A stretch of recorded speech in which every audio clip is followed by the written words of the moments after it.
some of your elected officials, and anybody in city leadership is here this afternoon. We're going to take any questions you have online and answer those. And if you don't have any online, we have our city manager here that has some questions been submitted to him, and he will feed those questions to us. Yes, sir. So we probably don't have any questions yet, Ken, so we're going to start off with the city manager. We do, and actually, Mr. Mayor, I'll go ahead and I'll moderate the whole thing. So Okay, go ahead. I've got CCTV up live here as well, and so as the questions come in, we'll go ahead and ask them.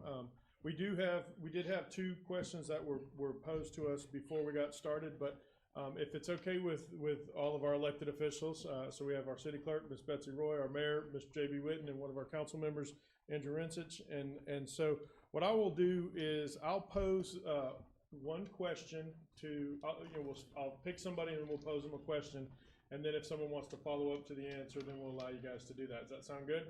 Sounds good. Let's define how long we're going to be here so people know.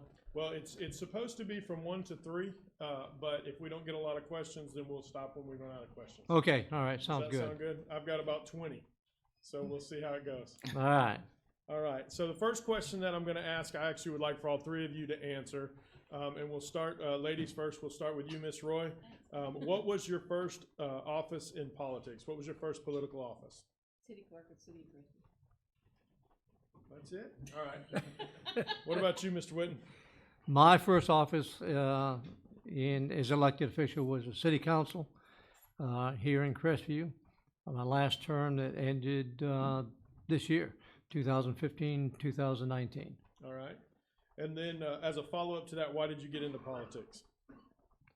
I got into politics because for many years I had taught American government in high school, and I looked at all the different steps I was telling the students they need to do in order to participate as a concerned citizen. And I would tell them first, you got to become educated about the process. You've got to register to vote. Maybe you want to help on somebody's campaign, those kind of things. And I realized after I retired from teaching, I had done all of those except one. And the final one was run for office. Right. And so I decided to go ahead and complete that whole cycle. Good, good. I tell everybody that whenever I'm done getting paid to do this, I'm going to run for office so I can make somebody miserable, like I've been made miserable. That'll be my reason. That'll be my answer. Miss Roy, you didn't get to answer why did you do it? Why did I get into politics? Well, actually, I became city clerk by being appointed when the former city clerk resigned, and I applied for the job because it sounded like something I always wanted to do. Then after I was in the job for a year, it came up for election, and I ran, and 4 years later I ran, and now I don't have to run anymore unless somebody's chasing me. That's it. Well, Mr. Rinsich, Andrew Rinsich, what was your first position in politics? The seat I currently sit in on the Crestview City Council. And this will be exciting. This will be an interesting answer. Why did you go in? What prompted you to get into politics? I was prompted because of just some of the directions the city at that time was going, and I wanted to be a part of the new view, as the mayor's coined. And I think we're going in that direction now. Being a business owner in the community, I understood how important it is to have a efficient city that the business can call home, and so that's been one of my main reasons, is to make things more efficient. Good, good. Now we do have a couple of comments on CCTV. No questions yet. Michelle Manning has stated that the audio is distorted. Ken, will you check on that? And then we did have a couple of questions online earlier today, and those are a little bit tougher. So I'm going to go through one more run of softball questions, and then I'm going to hit you guys with some tougher ones. So the next one that I'd like to get answered is, I'll go to you, Miss Roy. What is your favorite part of this job? My favorite part of this job?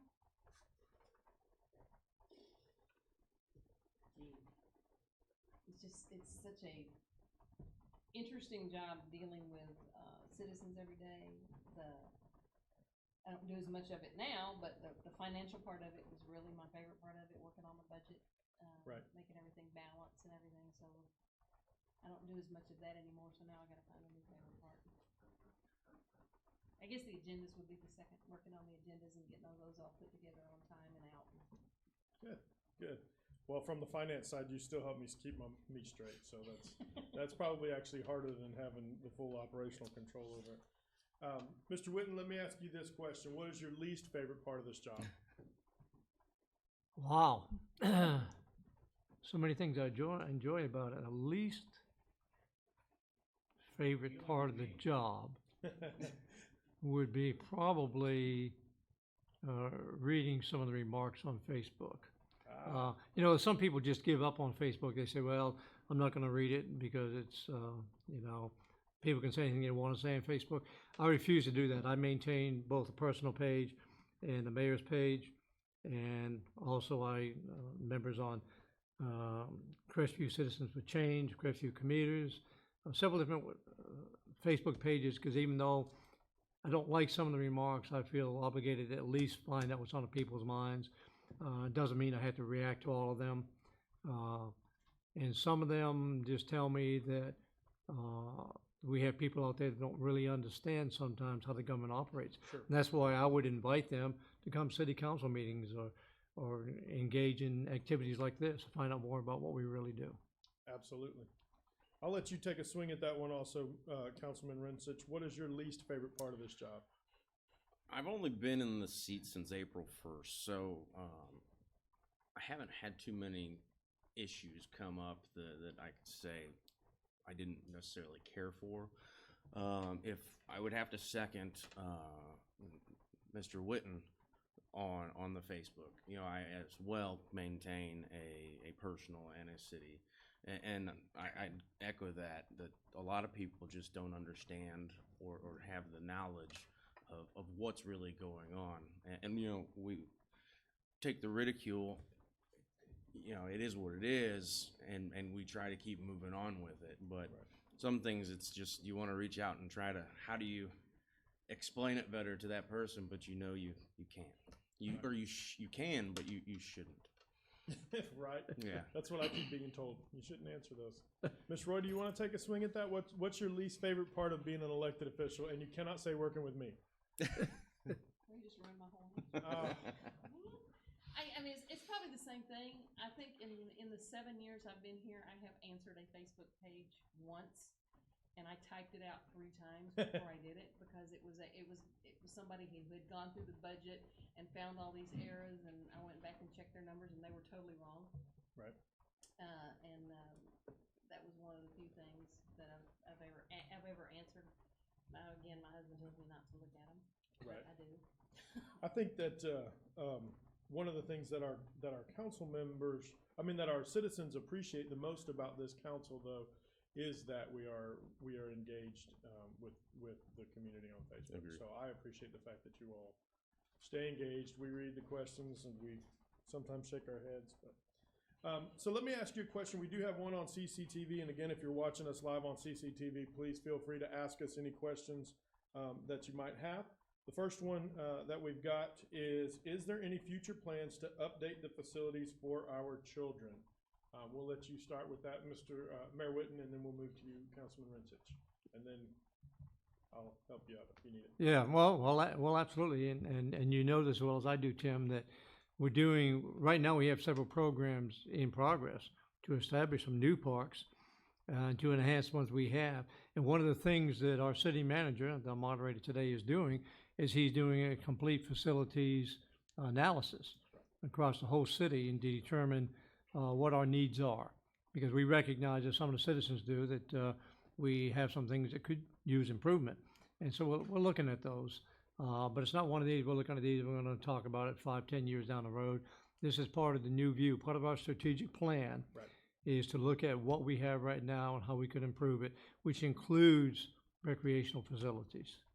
Before we let you get off the mic, do you want to share with those that are watching and those that will watch one of those opportunities we'll be discussing Monday night? Okay, Monday night is going to, it's going to be the one in the Central Baptist Church? Okay, I didn't know if you wanted me to talk about that yet, but let's get it out. yeah, there's a great opportunity at a facility owned by Central Baptist Church what they are interested in selling it.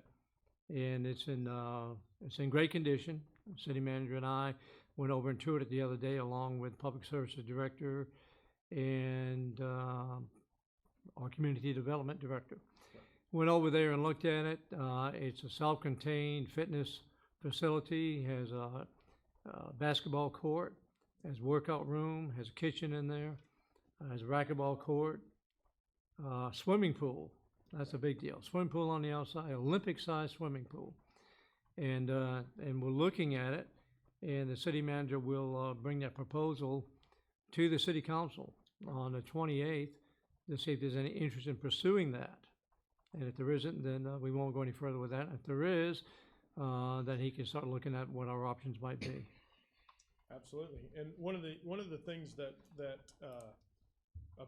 about this Q&A that's interesting or cool for the people out there is you're going to get an opportunity to interact with the council today, but like that decision will be a tough decision for you all to make, because if we choose to invest in this opportunity that's just been posed to us, we're gonna have to decide what not to do. And that's the hard part about being sitting up here that sometimes people don't recognize. So we're gonna get to talk about it. We're gonna get to take a look at it on Monday, and I'll be anxious to see what feedback we get here, and then also at that meeting. So Councilman Rinse, what do you see as our future plans for facilities for the children? Well, that's one of the main things that we need to do in the community as well, is get the kids to have something to do.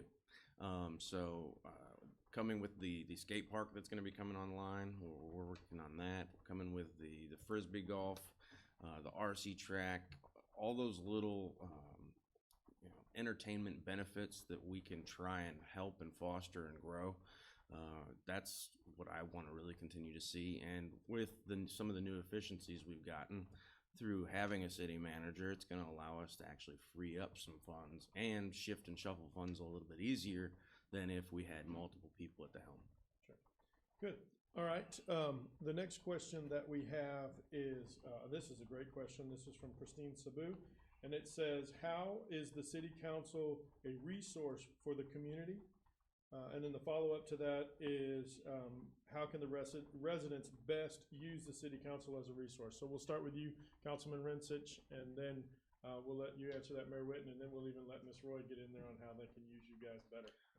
Reach out to us, speak with us. We recently did a town hall, and there were 52 individuals from both in and outside of the community, because at the end of the day, even if you live in the county, you still travel through the community, and you are still affected by the city of Crestview, the government of Crestview, etc.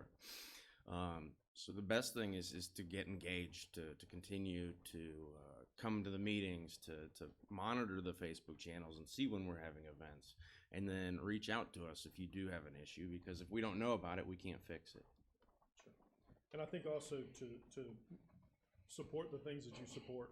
What happens a lot of times is that people speak up when they're unhappy, but never when they're happy. Mayor Witten? Well, actually, I've experienced quite the opposite since I come into mayor's office. I'm getting favorable remarks that we weren't getting when I was on the city council, and I think a part of it is we have made an a big effort to communicate better with the public. We have near weekly programs on Crestview Community TV, which you're watching right now. We have video chats out of my office. We have Facebook postings. We have emails all over the city. Postings all over the city website announcing our meetings, encouraging people to come. And we're finding more and more people to come to city council meetings, but guess what? They're not coming there and standing up and griping about things. They're coming, they want to be engaged. They want to see what the new view is. They want to see if we're really going to follow through with what we say we're going to do. So absolutely what Andrew said is keep in touch with us. I've gotten letters I never got before saying how great they see the new team is doing here in Crestview, and that's good to get. And walking around on the streets, I hear favorable comments. But yeah, use a telephone, use email. I get text, any form of communication with the council, with me, the city clerk, city manager. Let us know what's on your minds. Absolutely. Ms. Roy, would you like to help them to better use their council members? Oh, yeah. Anytime someone doesn't, we get a call just about once a day going, I want to talk to my council member, but I don't know who it is. So we have to filter them to either an at-large council member like Councilmember Rinse and Ms. Brown, or to their in their specific precinct where they live, because they don't know who their council member is. So that's one way our office helps with that. We've increased our, talking about social media, we've increased our social media, so when I see things like, I didn't know anything about the movie 2 weeks ago, it's like, it's out there. It's on everything that we can get out there. We have, the city has a Facebook page, the city has, the Community Redevelopment Agency has a Facebook page. I personally, as the clerk, have another Facebook page for non-commercial events called Crestview Events, that we post everything, not only city events, but also other non-commercial events. We have a Twitter page. We have the Redevelopment Agency has a Twitter page. Crestview Events has a Twitter page. We're also on Nextdoor Municipal, so anytime there's an event going on, I post it out there on the municipal page, and it's limited. It is limited to people in the city limits because that's the way that works without charging us. But events go out there, and they just upgraded that, so now we'll be able to use that for emergency broadcast too. So if you're not a member of Nextdoor and you live in the city, I would suggest signing up for that, and it's very easy. But we're trying to keep up as much as we can. We have 3 or 4 people posting to Facebook. Nextdoor and Twitter is pretty much my bailiwick, but if I see it on Facebook, I'll share it on everything we have. So just Also, they have the opportunity to go onto our Facebook page and you can be notified whenever an agenda is posted. That's a good way to stay engaged as well. on the website, you can get postings for whatever meetings you're interested in. You can get a text, you can get an email, and you'll get, as soon as we post the agenda, it comes up, do you want it to go out, and you hit it, and you get an immediate text on your phone. And you can sign up by going to the cityofcrestview.org website to sign up for that. All right. So to the next question we're going to take up, Mr. Roy Esty is here today with us, and he is our lone audience, so we appreciate you coming out. He's from Shot and Focus. We'll throw him out a little bit of a shout out. But Roy said this. He said the number one complaint that comes up in most forums and conversations is the traffic issues in Crestview. Many people, and I understand that the city is limited in what it can do with 85 because it's on Ferdinand Boulevard. Can you speak on what is in your control? Who controls what parts of the roads? And if there's anything that the city can do about the issues other than the one bypass road and the road beginning behind Publix, as this will have minimal effect on the traffic on 85 itself. And so the first question I think is, we won't go too far into probably what we have operational control over, but can we address which in specific roads, but what do we have control over? And then what can we do to reduce the traffic? And then if either one of you, we'll give you the first shot at it. Mayor Witten, want to address the bypass and its effectiveness, since it was a statement, not a question. Well, yeah. And you're right, we don't have control over State Road 85, but we do have some kind of influence. And the influence we have is membership on the Okaloosa Transportation Planning Organization. That's a mouthful, but everything that gets funded in Okaloosa County, Walton County, which includes Crestview and any roads, state roads in Crestview, has to go through that channel before it goes up to FDOT, goes up to state for funding or anything. And on that council, on that committee, I'm on there. Councilman Rinse is on there. Councilwoman Brown, who's not with us this afternoon, is on there. Councilman Joe Blocker is on there. In addition to that, is chaired by Commissioner Nathan Boyles from Okaloosa County, and Commissioner Graham Fountain's on that committee. Commissioner Carolyn Ketchell is on that committee. Commissioner Kelly Wines is on that committee. And I believe the last Commissioner Goodwin is an alternate to that committee.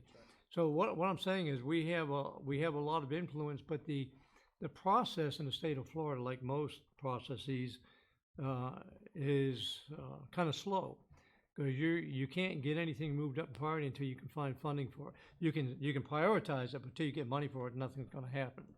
So what you see happening right now with the bypass started actually years ago. The initial bypass concept started probably back in 2007, 2008. but it really got launched.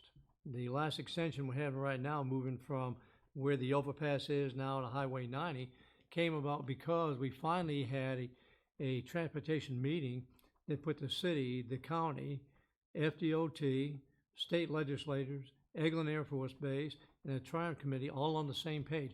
Never happened before. Prior to that time, we had people in the city saying, we think it should be solved this way. County might say, well, maybe not that way, maybe this way. FDOT saying, well, we think it's this way. See what I'm saying is that there was no continuity with all the players. And about a year and a half ago, we met and we walked out of that room all saying, this is the plan we all agree on. Right. So regardless of what I thought going in there, I'm not going to go out and say something else now. This is the plan we decided on. This is the plan we can get funded. And so that's what we're going to do. It's an initial step. I'll be the first to tell you that it's not the best solution. Best solution, of course, is to start to bypass back up there by the 7th Forces. But what we discovered at the meeting is that we're never going to get any property from Eglin Air Force Base the right of way to be able to build roads up through there. We've heard it through the years, but we wanted to hear it one last time. Due to mission impact, they can't allow us to do that. So we're doing the best alternative to starting back there. Now, back to just a little bit, though, Sure. what we do have control over.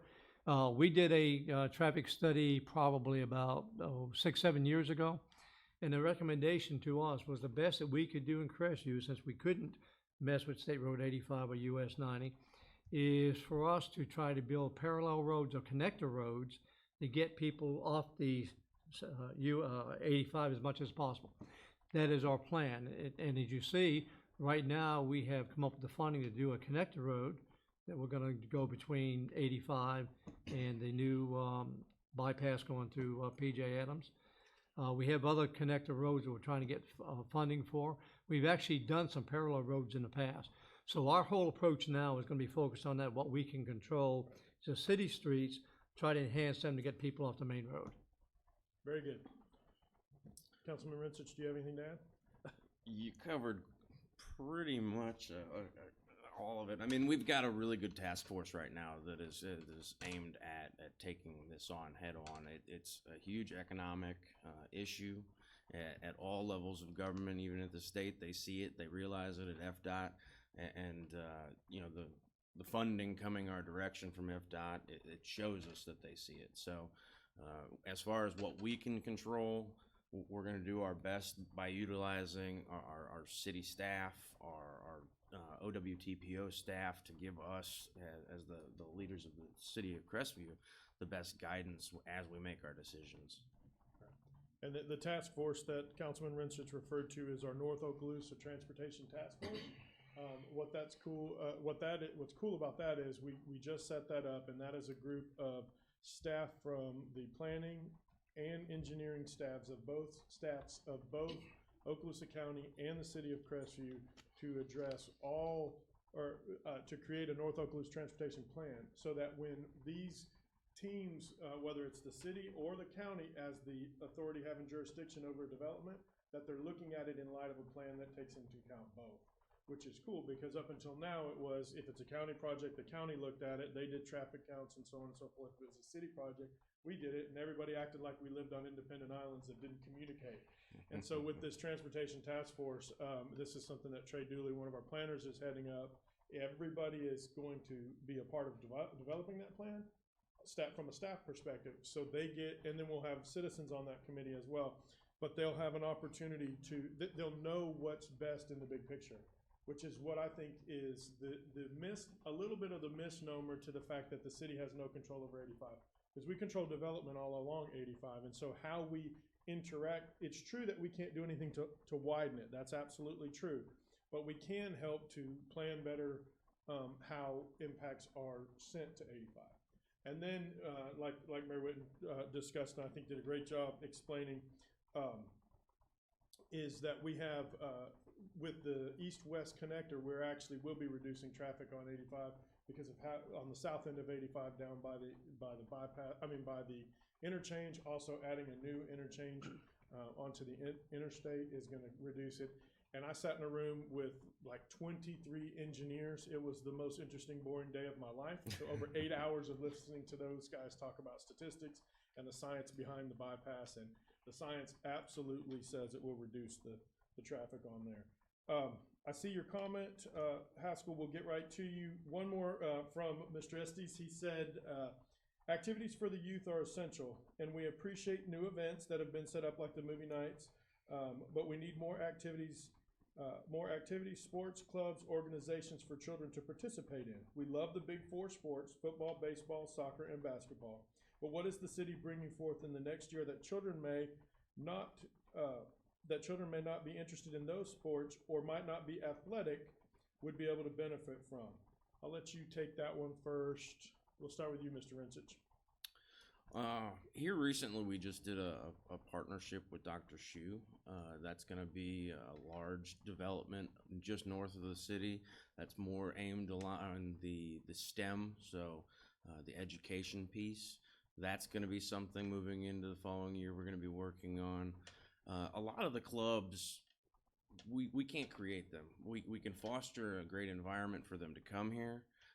We can try and reach out to them, but a lot of that we need your help with. We need you to show that there's the interest, and then let us reach out to them and so on. We can work through that together. Perfect. Mayor Witten? Sure. And I'd appreciate that question, because one of the first things that our city manager did was he saw the need to enhance the recreation for our youth. And so he took a position, the Parks and Recreation position, and elevated it to a managerial position where one individual can spend her whole time concentrating on recreation and parks in the city. I'm seeing the benefits from that, because I can sit in my office and I can dream up things, and then I can call up the Parks and Recreation manager and say, hey, Elisa, can you make this happen? And so because of that, the family film night, she operates that. Her department operates that for us. The walk we're going to do for the homeless next month, she's going to operate that. The community chorus, which performed for the first time the other night, is something she helps coordinate. The drum line we just started, it falls under her umbrella. So we have a dedicated individual now who can spend her whole time concentrating on recreation and park. Ultimately, she still has to come back to the council and say whether she needs more money to make these things happen. But she has that background to be able to do it. She's doing a great job for us. And I promise you, I will continue to give her things that she can be involved in. And the city manager will also, I'm sure. Yes. So if you're watching us on CCTV, be sure to post any questions that you might have. Ms. Roy, did you have a? I just want to make comments on the kids Yeah. things while we're going And the forward. clubs? Clubs and things. I want to comment on it too. You need to watch in the groups, and it's mostly younger kids. Watch the library Facebook page. And forgot Right. to mention that a while ago. There is something going on at the Crestview Library every day, just about. And a lot of that is geared towards younger kids. But there's also some events that are for the older children. And the library kind of looks overlooked when we're talking about recreation a lot, but they do a lot out there. Right. The schools, I know, Bob Sykes for one is standing up a robotics program in the third grade, so that those kids are ready to go into Davidson Robotics in 3 years, and they're going to need some help because I know the poor child that's in charge of it, so she needs help. But that's where things can go forward. There's a lot of little things out there outside the realm of the city. But our library has more traffic than any library in Oakland County as a part of the library club. And very it's busy. because they have something every day. We went out there and worked yesterday for an hour or so each, and it's amazing how many people come in the middle of the day bringing little kids. So that's one resource that you can use if you have smaller children. Watch that Facebook page and plug into what they're doing out there. Absolutely. And one thing I would add to that too, one of the things that you have seen in the new view for Crestview is a changed posture towards cooperating with the parks. With the clubs maybe. A good example of that is the RC club that is going to actually build and maintain the RC park. We're providing the land, we're providing the dirt, but we'll probably provide an operator for them so they don't have to do it by hand. But that's a perfect example of our posture towards getting together with clubs and enhancing their opportunities. The disc golf club's the same way. Those are what's sped up the process from my position as the manager to get a RC Park disc golf club and skate park has been that public interest to not only tell us what they want, but also to say, hey, we want to come alongside you and make it happen. And so if there's people out there with ideas on things that they can make happen, one things that is so great up here that I didn't have the benefit of as much in Fort Walton is land. We have the ability to do some of these cool things. We just need to know what people are engaged in. So that was a great question. Well, I appreciate that question. Tim, can I say one more thing? Yes. Talking about kids that may not have anything to do with that, Boy Scouts, Girl Scouts, the city of Crestview and the local Kiwanis Club is working on redoing the city of Crestview's John McMahon's Environmental Center. Yes.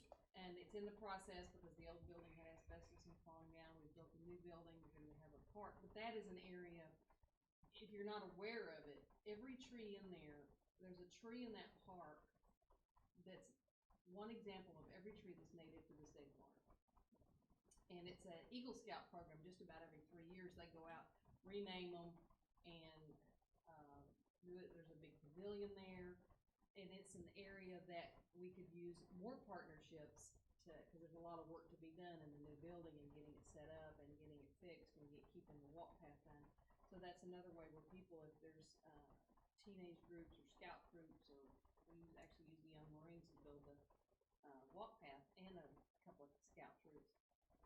That's an area where if they want to get out and be in nature, that's a perfect place to plug in and be a part. Absolutely. Again, if you have questions on CCTV, please comment, and I'll be happy to ask those questions. So, Mayor Witten, I'm going to direct this one to you first. We have a question on Facebook that says, is there a plan to get football back at Twin Hills Park next year?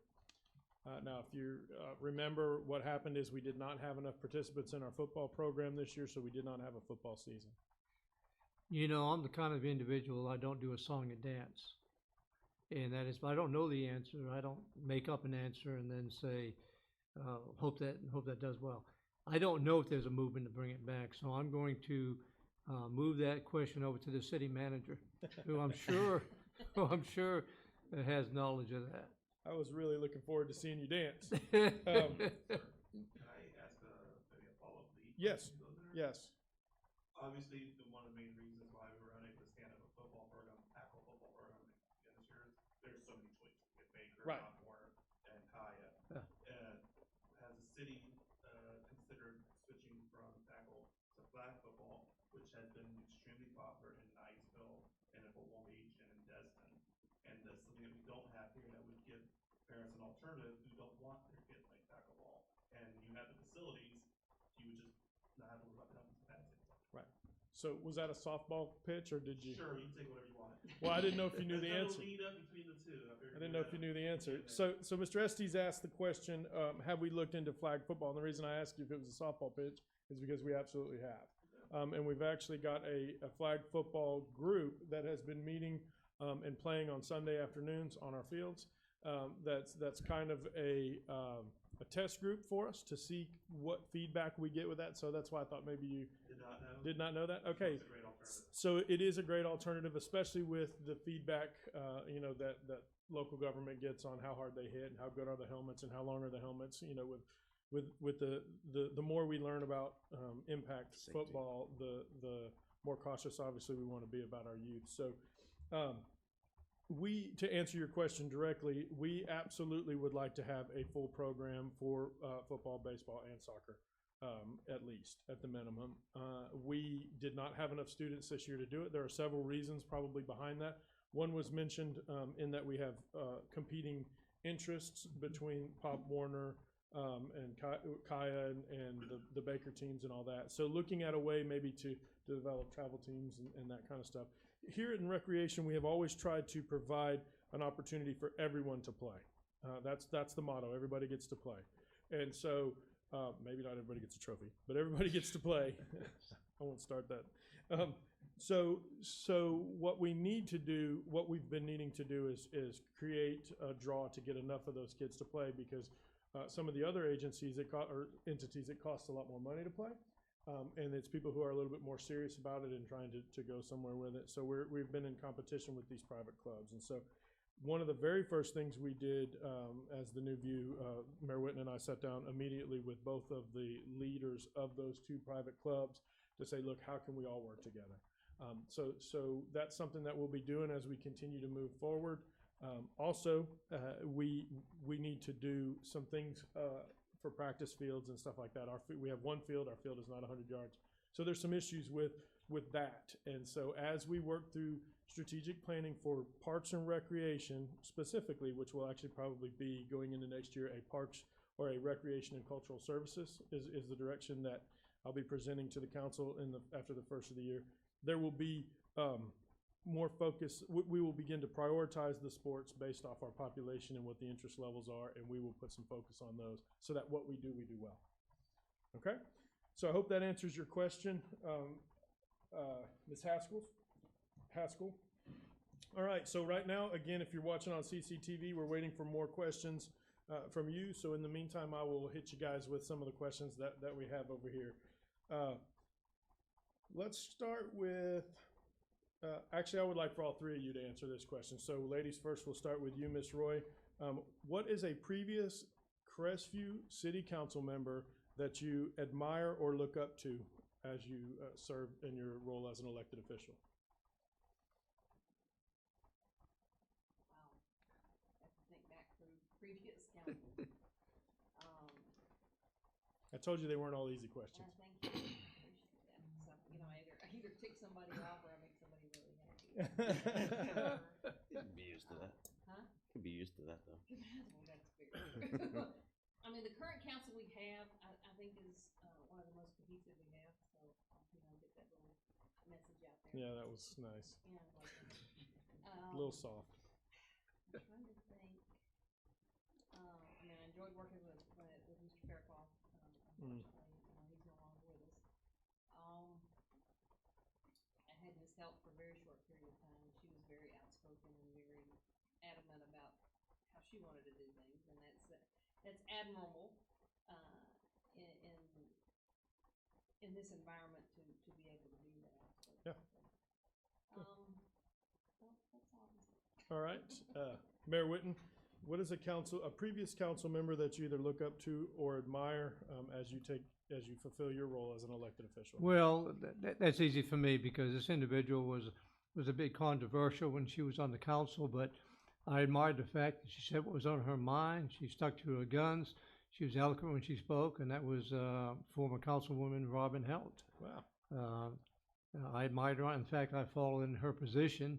When she didn't run for re-election, she decided not to run for re-election. I ran for her open seat, and then when she was going to come back when we had an open position, she interviewed for that, and I supported her for that because she always had the welfare of the city on her mind, and like I said, she shared that with everybody. That's good. Yeah. Fantastic. Councilman Rinse? I didn't have much of a political lead up into jumping into politics, but the individual I had the most of a relationship before I'd made the decision is going to be our current mayor, Mayor Witten. I bounced questions and things, and I utilized my counsel to the best of my ability as a citizen at that time, right, to get questions answered or to get my thoughts across, and he at all times answered honestly and fair and told me the right direction to go. So very good, very good. As I look back at some of the things that I've seen accomplished, I'm always amazed at what Mayor Whitehurst got done. As I look back over the things that were accomplished over time for the city of Crestview, I obviously didn't know him, didn't work with him at all, but looking at how much they got accomplished during that time frame, it's always interesting to me. All right, so I got a good one for you. We got some exclamation points behind this one, so it'll be good. What it says is, something needs to be done about the traffic coming out of Chick-fil-A and the timing on the traffic lights, and there's about 7 exclamation points behind that. So I'll form it in the form of a question, and you'll get this one first. Mayor Witten, since you love the timing of the traffic lights, Is there anything that we can do about the traffic at Chick-fil-A and specifically the timing of the traffic lights? I will tell you, I will tell you, I have identified it several times to our commissioners. I do periodically meet with one or both of them, the two responsible in the north part of the county primarily, and I share that with them. And I'm not sure how much control they really have over getting down to the individual that controls the lights. But in fact, last time I talked to Commissioner Fountain, he wholeheartedly agreed with me. He said, I see that it's not just Chick-fil-A, it's coming out of Redstone going on 85. You can only get a couple cars through there before the light changes on you. Right. But all I can do, as your mayor, is to continue to poke the people above us, because I will tell you, a few years ago, I went down and spent time with the individual that runs the timing of the lights, and he's totally convinced that he has it down to a scientific science. He has it down to a science, and I don't think he sees any need to make any changes. So I think we have to do that. So I think that we have to do that by talking to people in elected office and trying to get them to talk to him about it. Okay. Councilman Rinse, did you want to jump on that? I echo everything the mayor just hit on. He covered it all pretty good. One other thing that will benefit that as we move forward is the interconnectivity to the EastWest Connector will help to shed some of that traffic depending on the direction that you're traveling in. Right now, it's a little bit, you can still make the right-hand turn out of Chick-fil-A and go north up to Physicians Way, but this will actually take you out.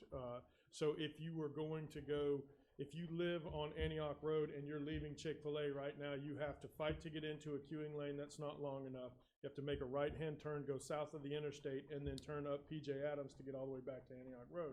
With the East-West Connector, what will happen is you will be able to make a right-hand turn coming out of Chick-fil-A, go north towards Physicians Way, jump on the East-West Connector, and be at Antioch Road in about a half an hour faster than you could have the other way. So that's just one more way that East-West Connector will help to relieve some traffic. That is that question also speaks to our responsibility inside this building, not the council's, but it's staff's responsibility in how we approve and address developments as they're occurring. Because of the queuing lanes and the distance and being able to look down the road. So that was a great question. If I can add one thing to that, Tim, I know my vision for the East-West Connector is to really grow the commercial segment within Crestview. So if as that connects back around there and as that develops to the point where we have enough commercial businesses, you might not have to go to 85 if you live over off of PJ Adams. You might have, so that's going to take some of that traffic flow off of that road as we expand the options that we have within our community to utilize. Absolutely. A follow-up question to that was a question about how the new car wash at the intersection of Ferdon and Highway 90. I'll let you tackle that, Councilman Rinse, and then I can answer it for you if you want me to.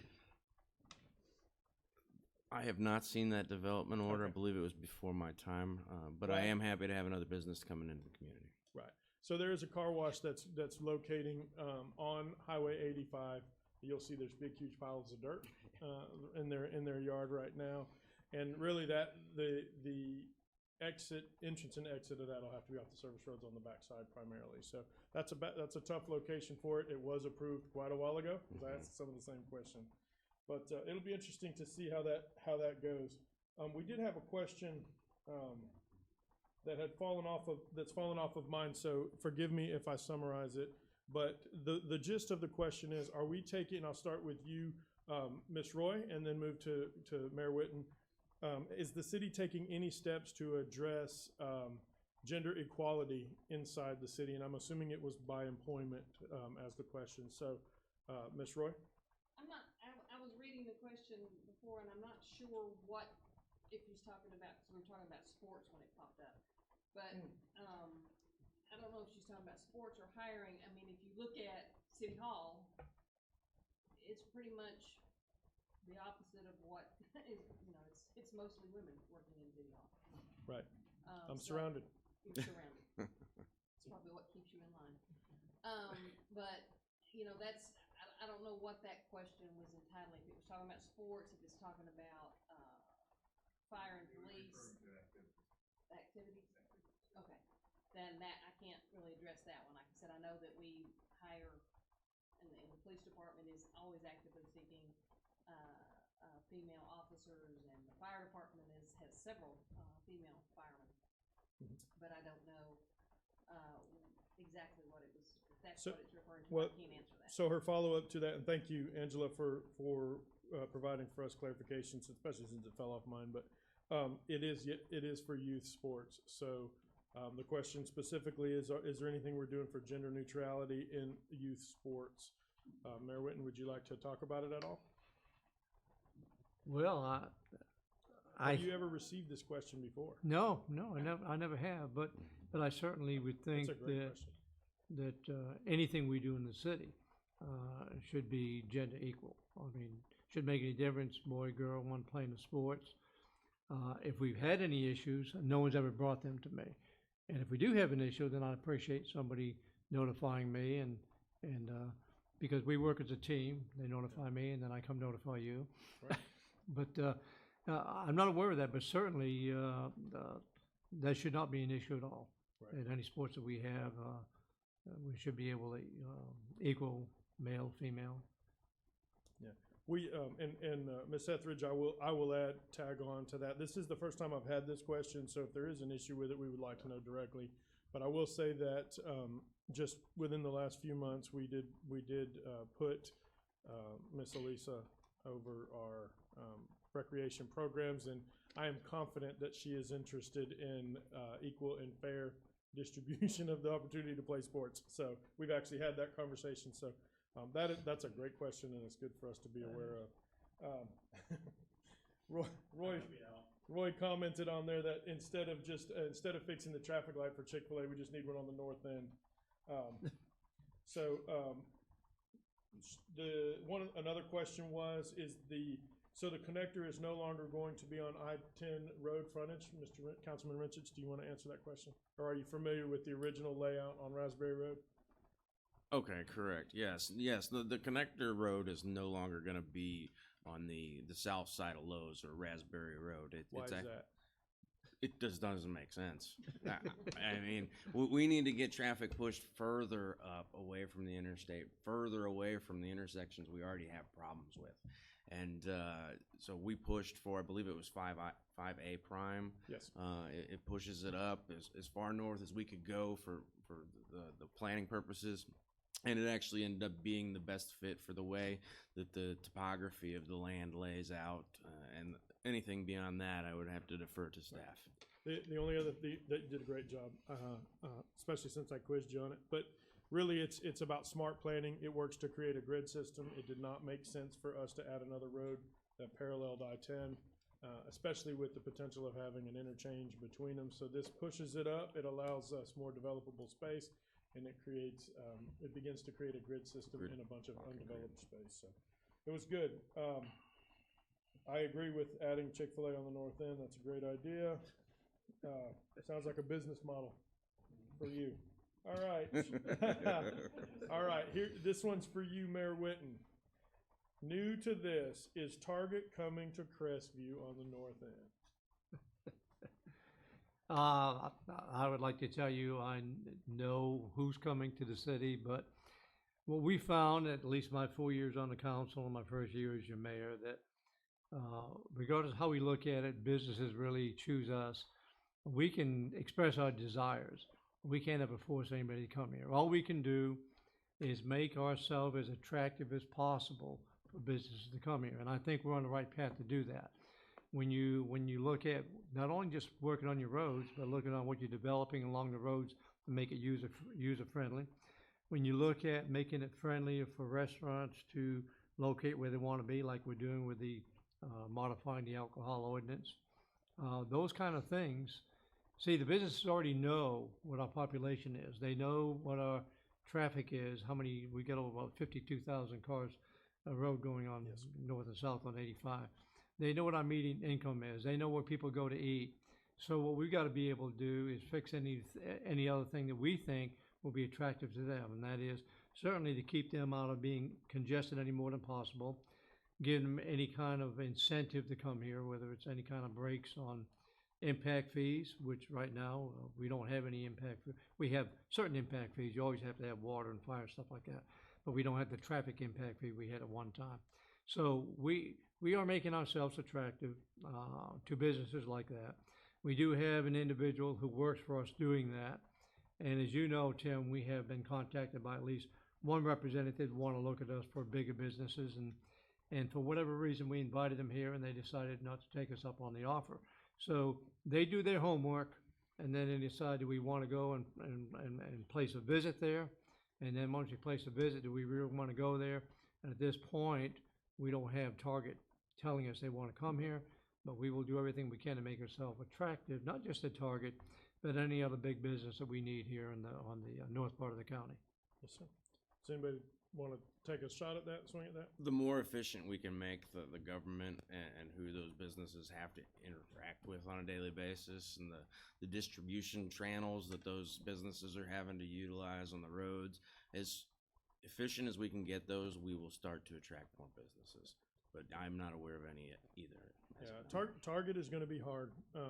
In the Target Walmart model is really struggling against Amazon right now. Correct. But that being said, we are taking steps. Mayor Witten mentioned the alcohol ordinance and just our overall approach to development review. Those things, though they don't seem to directly connect to a shopping center, do, because a successful shopping center needs a good anchor tenant that serves you food. And usually it's a chain restaurant. And so that's where that linchpin is that I think we need to fall so that some of these things can fall in place. Great comments on that. I see what you said, Brian. I'll get right to you. Let me ask this question. All right, Mayor Witt. No, actually, you get to lead on this one, Councilman Rinse. Will there be a meeting soon to help illuminate exactly how the traffic plan will alleviate traffic in Crestview? I think there are a lot of residents that feel unsure about these plans. I'm not aware of any that we have planned right now, but we've had through the OWTPO and through different meetings that have gone over the last year or two as the lead up to the PJ Adams expansion. They've had several events that get the public out to see, and some of that actually changed the direction and changes the minds of how they do it. They go back to the drawing board. But correct me if I'm wrong, I'm not tracking any current TPO meetings coming up that are for the public. No, you're right, Andrew. We've had many of those in the last few years because I attend every one of them. But I think what it is people now have said, well, the decision's been made. They're not totally convinced it's going to solve the problem. So I think they're looking at local people now that might have some kind of a town hall meeting where we can bring in the city engineer, we can bring in the director of public services, our city manager, representatives from the council, myself, and answer the questions they might have. Bring the maps in there, show them what the plan is. And so if that's what the people want, I think that's something we can set up locally. Correct. Okay. Correct. So drawing off what the mayor said, and to answer your question, Christine, what we'll do is we'll schedule one after the first of the year. There are small variations in the alignment right now as we work through the topography, elevation, and things like that. I've already spoken with the public works director for the county, Jason Autry, about a need to hold a public meeting to explain, to go over the science, the things I was teasing Roy about earlier. And so, yes, we'll plan something right after the first of the year to kind of talk about how we believe all that stuff is going to pull together. All right, so I believe you're up, Mayor Witten. Mm-hmm. We have a question, or it's a little bit of a clarification on the earlier question about gender equality. And really what he says is that he believes that there's a large interest in volleyball in this town. There's a local club that offers volleyball. The issue is that they have nowhere to practice or play. That's more of a statement, so I'm going to form it to you as a question. Is there interest from the council to pursue some sort of volleyball opportunities here in Crestview? I'll tell you this. It's my opinion with the council we have right now, they are all in line with what we did in our strategic plan, the new view, and that is to enhance everything we can in the city of Crestview. So if that's an issue that we need to address, I can tell you, the council, I can speak on behalf of them, I know them, they will be receptive to any suggestions. Now, whether we can actually do something about it, we can find a location, I can't tell you that ahead of time, I don't know about funding, resources, or anything, but I would tell you, knowing the council, that's a item that they would be really receptive to, any kind of increase of recreation in the city of Crestview. And remember earlier, we were talking about looking at maybe a new facility that we might purchase. Right. Council interest in that? That would be another option, to be able to put volleyball in there. Perfect. Yeah. Good answer. Is there anything you'd like to add? He hit it on the nail on the head. One thing I will add is we are in the process of preparing for a strategic planning meeting for Parks and Recreation specifically. And this will be an important meeting. So Brian, I would ask that you and Ms. Etheridge would like our Facebook page, follow our Facebook page. We'll be putting out when this meeting will occur, because there's a lot more conversation that needs to be had about recreation. We've got a lot of momentum going right now, and so we need to start to prioritize the direction we want to take that. And so we did our strategic planning for the council. We did it for the CRA. I know that our new police chief will be doing strategic planning for the police department. He and I think a lot alike on that, and the importance of having a good, solid plan. But in recreation, it's important right now, especially because there's so much opportunity and so much momentum. So you'll see that. We'll probably actually start to hold those meetings. There'll be a couple of them. We're going to probably do them on Saturday. Since it's recreation, we'll probably do it at the community center. So sometime in the January range, keep your eyes open for that. And that will help us to make those decisions that we're going to be forced to make on Monday. Well, and if I can add, this is the first time I've had the question about volleyball brought to my attention. So if it's something that the public's interested in, then by all means, we will look into the best way we can facilitate it. Just like we've tried to go and help and facilitate the skate park and everything else we're involved in right now. Right. Yeah, this is the first time I've heard volleyball as a question too, and really building some volleyball outside courts is probably something we can do. So maybe something else we can check off the box. Can I ask a follow-up question on that? Certainly. I'm not sure, not knowing how the funds work in the city. I know like right now, I guess if you take registration fees at this, for the athletics, that goes into the general pool. Right. And then they get their budget for every year. I know at least Paulie talked about actually having sponsors, that Right. that money stays in the athletic department, doesn't go back in the general pool, that helps fill that money up. Where is the city and as far as their, how do you guys feel about outside businesses actually sponsoring and building the facilities that we can't afford to build? So I'm calling in like Volleyball Beach's Preston Fluid Athletic Right. Complex, huge success down there. You know, where do you guys feel, or what would stay in the way of an award Chevrolet or something like that coming in and putting up a sports complex like Preston did at Volleyball Beach? Okay. I have Councilman Rinse, go ahead. I have nothing against that at all. I've actually, that was one thing that I spoke with the city manager on, is trying to find a way to get those funds allocated. Same thing when we did the dog park. That money was donated. How do we, and it was earmarked for the dog park, but we had individual businesses that wanted to donate benches and stuff of that nature. And at that time, we weren't able to do it. And that's something we're working towards now, to where once that money does go in there, it's earmarked towards what that the person donating it said towards that park. Basically huge for getting the large business support, is making sure that money goes exactly where it needs to go. Right.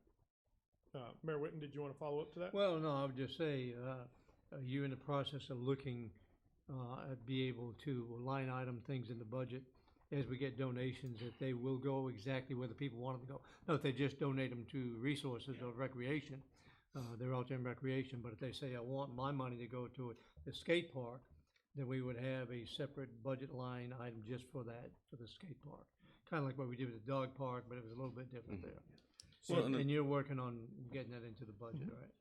I can answer that question. Well, and I mean, that goes, the dog parks are great. If they would have been able, you spread the weight over a lot more shoulders then. So instead of the skate park costing $300,000, individual companies or citizens can buy a ramp and this ramp, and you eventually piece it together and you get things done faster, and you actually have the community involvement and the community buy-in then.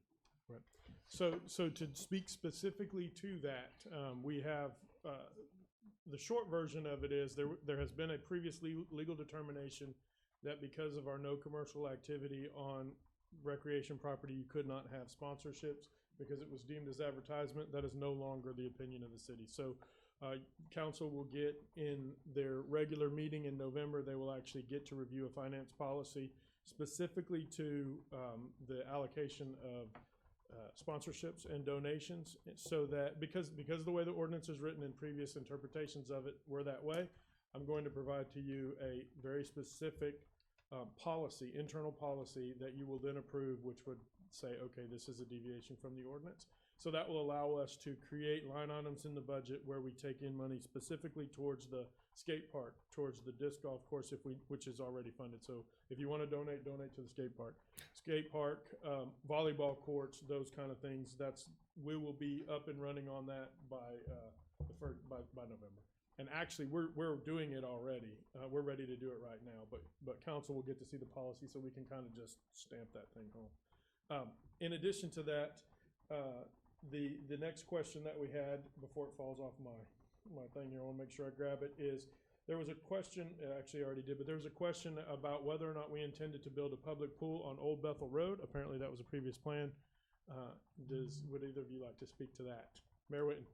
I'm not aware of any previous plan we had to do that. Was a YMCA facility, if I remember right. There was going to be one, or there is That one? was gonna be the YMCA facility, Old Bethel past the turn just past Jones. 15 years ago. Yeah, that was forever ago. The sign's still in the woods. Oh, Okay. that many moons ago, I guess, before my time. Oh, Yeah, I think that's what they're referring to. Okay.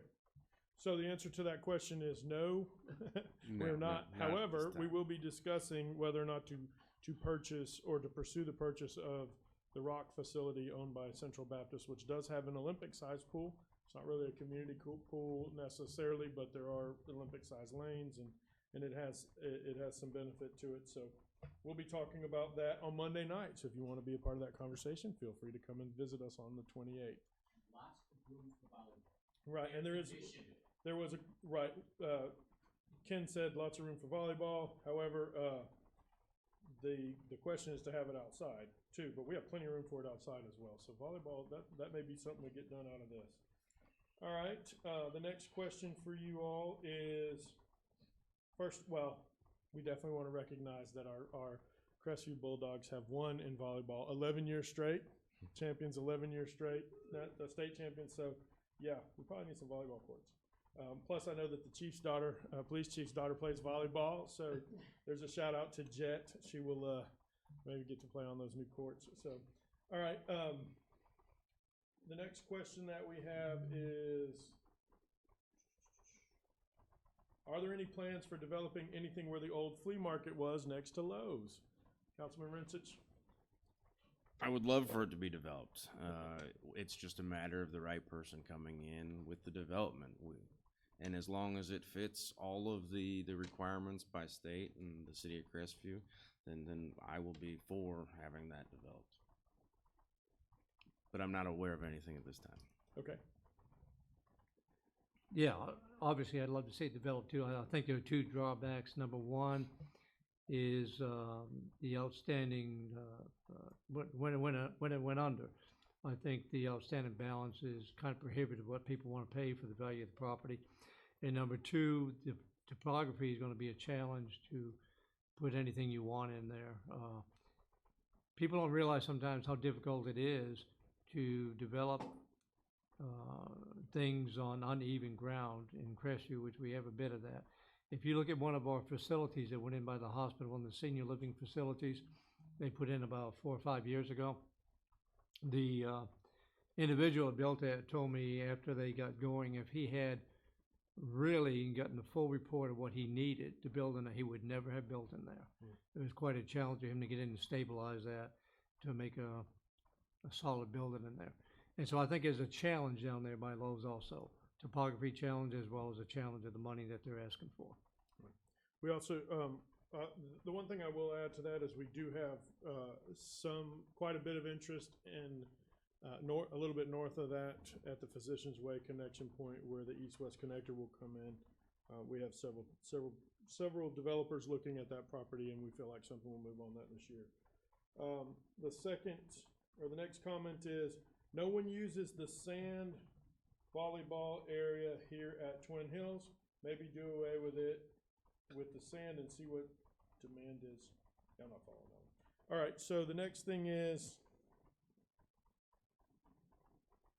all right, Brian said he does want indoor volleyball, so that leads towards the Central Baptist as an option anyway. Air conditioned. Air conditioned. So, all right, here we go. This is a good one. I'll hit you with this, Councilman Rinse, since this is your initiative. It says, has the wording for the downtown restrictions on businesses that sell alcohol been finalized? No, it has not. We have one more workshop coming up, and I do believe that we have the buy-in from the community. Tim can speak much more on that because he's been meeting with the pastors and associations and a lot of citizens as well. But we will get it passed, and it will be done hopefully in November. Okay, so real quick, just to follow up on that, you said we have one more workshop. We actually have a regular meeting where it will be discussed and language for the ordinance will be presented on the 28th. Mayor Witten, did you want to speak on No, it? I'm just gonna add that, it's because we're interested in developing the city, we don't want to just keep on putting things off. Correct. So we had, at one point, decided we needed one more workshop, and when we looked at what you were able to put together from what the council asked for, we saw we could be able to bring it in a regular council meeting, because in a workshop, we can't vote. If everything looks as nice as if we ask it to look, when you come back at the meeting, a vote can actually be taken on the 28th. Yes. Which will move that process along a little bit quicker, because we are gonna have a shortage of meetings in November and December when we get into the holidays. Right. We wanna move it along. We have one scheduled meeting in November and one scheduled meeting in December. And if I can speak specifically to that, this week we are faced with an issue where someone received permission to serve alcohol in a restaurant within the 500-foot buffer of a church, and they previously received the letter from the church allowing them to do it. However, as we discussed, because that option is unconstitutional, we find ourselves in the quandary of whether to allow them to actually open. And this actually came up, we had this discussion yesterday. So when people ask, why would you rush to do it right now? What is the reason? Again, as Mayor Witten stated, if everyone is in agreement, and we met with the pastors, we met with the Chamber Board, we met with the Main Street Board, we had a public meeting with a ton of people speaking here. Everyone seems to be at a consensus. For the business owners, it makes sense to move forward. Correct. Especially if we want to open a gastro pub on the south end of the city that is ready to now open. So moving back to Well, the not questions. only them, but we also have other businesses that have letters of intent ready to move to the community. And the faster we can get it fixed, that once again shows how much more efficient the city of Crestview is, and things aren't going to get stuck in a whirlwind of government. Right. Let's go to another question. We'll pose I don't remember who was last. So I'll tell you what, Ms. Roy, we'll give you a question. How is the progress on the skate park RC track going, and is there an estimated completion date?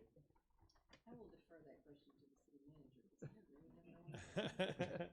All right, does anybody else want to take that? Mayor Witten, would you like to take that? Well, I mean, in terms of the disc golf course, we have that property already in the city property, have it designated, we have it budgeted, that to me will be the fast-moving one.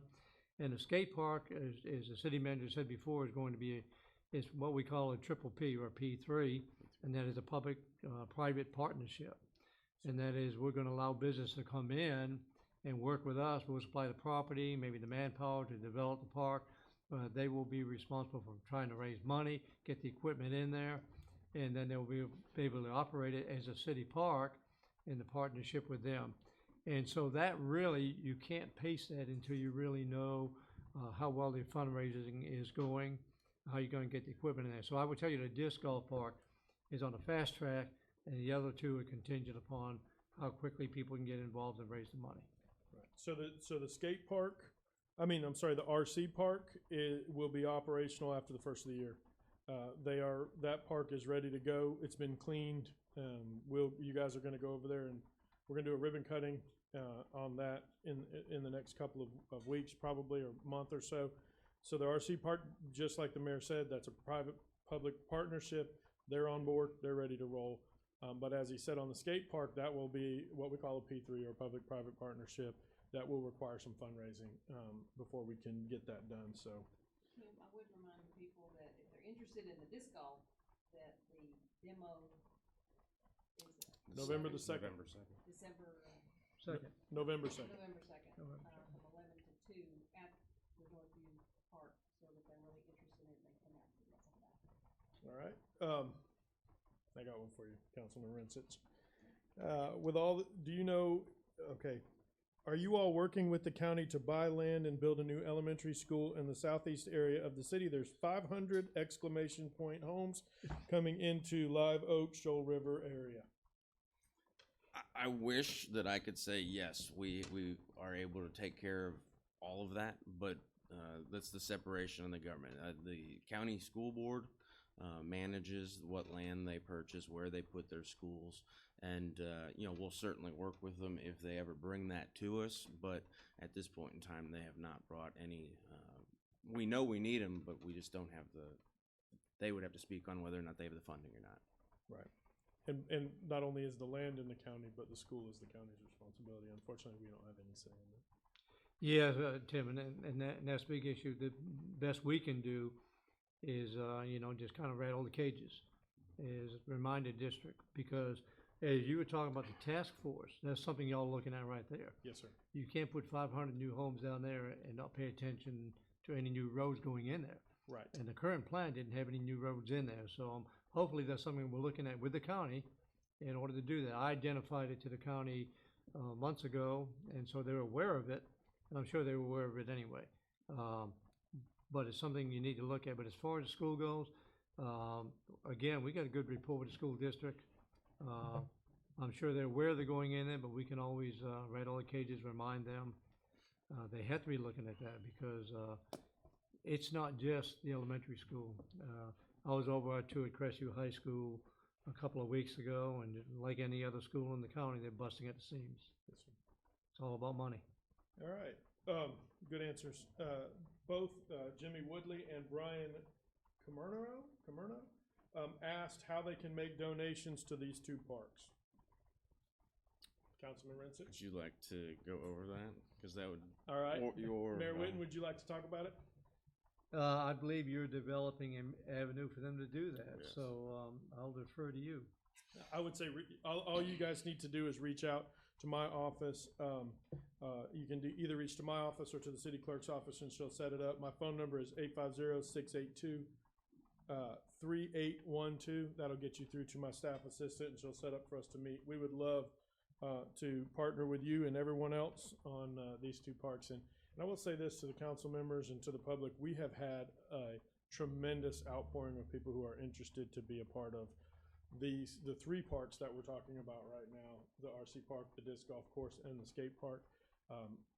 Usually we have to go drum it up with Preston Hood. Preston Hood donated a significant amount, not the whole amount. They donated, I think, $250,000 for naming rights to that. And but it's you normally have to chase those people down. These guys are we've been getting a lot of interest, and so we appreciate that and look forward. If I could add to that, Please. Tim, because the experience I've had when we started the movies in the parks, you're exactly right. We have lined up people from the beginning, which was in June of this year, to June of next year. And I haven't had to go out and ask anybody for any money. The business have all called, either me or Lisa or you, and volunteered to sponsor those movies. So they are willing to come on board. They see where we're going and they want to help us do that, and that's great. Perfect. All right, another question was, has anyone approached us to have racquetball courts next to the tennis courts at Twin Hills Park?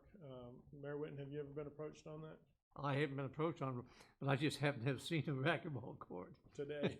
Or Yeah, it was yesterday, I think it was. yesterday? Over at the Central Baptist Church facility.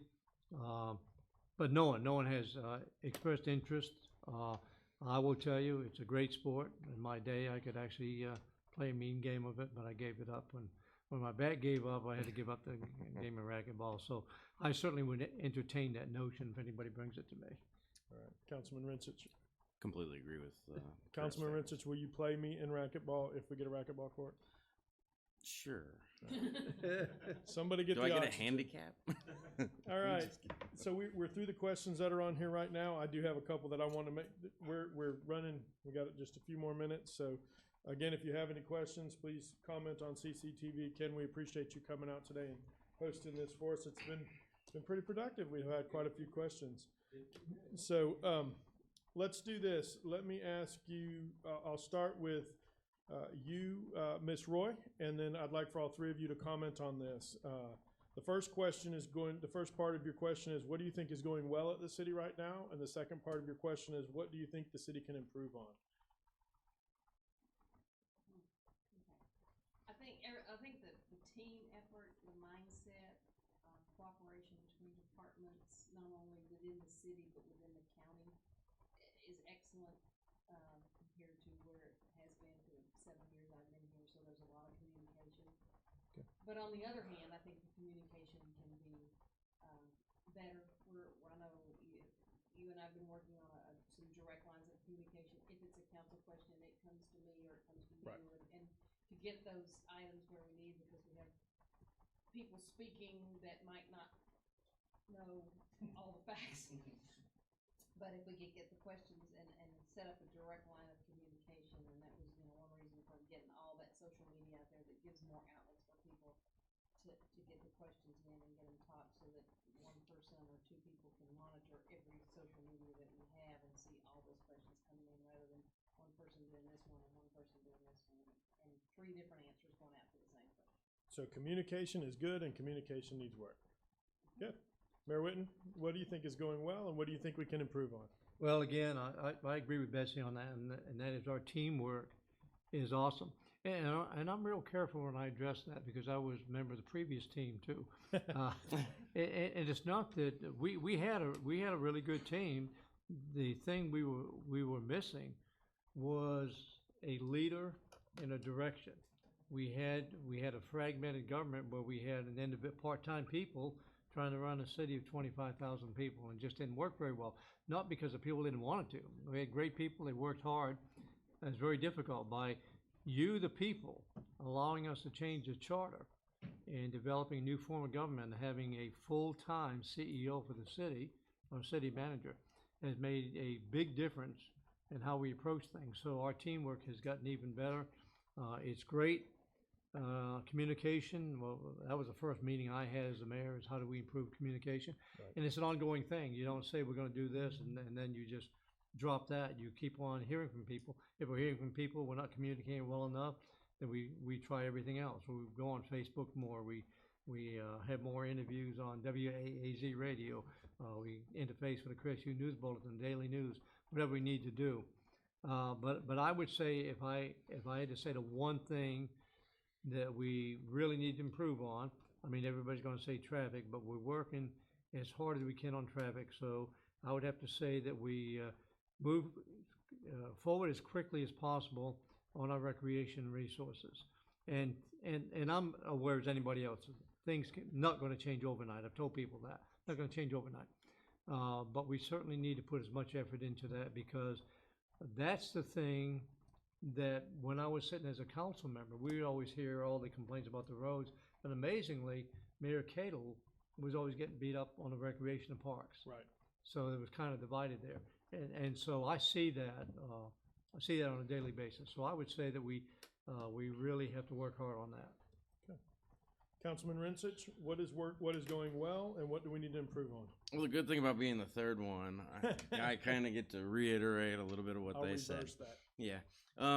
No, the cooperation is going in the right direction. It's something that even before sitting on the council, I could sit there and see that there was a little discombobulation, and I think that the vision, the trust for the government entity is starting to get better because we have one central conduit, and that would be our city manager. That was a huge streamline that we did for the city, and it's made our citizens happier. It's easier for them to get information or find out an answer if they have a question, and it's definitely made it better for our employees, which ultimately are the people who are interacting with our citizens. So just continue to make things efficient, make things more hospitable for the citizens. The same thing as our mission statement, and if we had to fix something, it would be echoing the recreation, but just putting it all into one, making it more like entertainment within our own community. Instead of having to go to another city, Fort Walton, Destin, Niceville, we compete with the coast. We've got I-10, but we compete with the coast on a daily basis, and we need to compete with the coast and keep more of our citizens in our city instead of them always having to go elsewhere. Good. All right, we'll stay with you, Councilman Rinse. Would you define for me what you see as business friendly?